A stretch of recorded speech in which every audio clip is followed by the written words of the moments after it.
bagay naroon sa Salvados. Dito na ba siya madalas sumamalagi doon? Siyang tunay para sa akin. Lalo't may napakalaki na siyang pananagutan sa bahaya. Bakit tila pinipigilan niya magsalita sa ito? Anong katungkulan ang kailangan niyong gampanan bukod sa pagiging masya? Mahal na sa amin. Ganito kasi yun. Si Sultan. Lamara? Mabay yan, Lamara.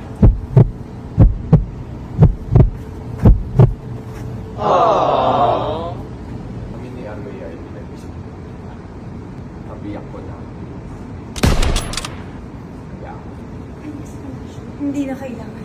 Bila ako na magbalik sa mundo ng mga tao dahil naghihintay na sa akin doon ang aking mga kapasama. Hindi mo pagsisisihan si Soldado sa mga naging bayan.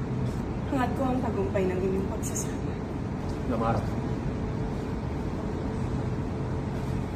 Mahal na Rama. Ayos ka lang ba?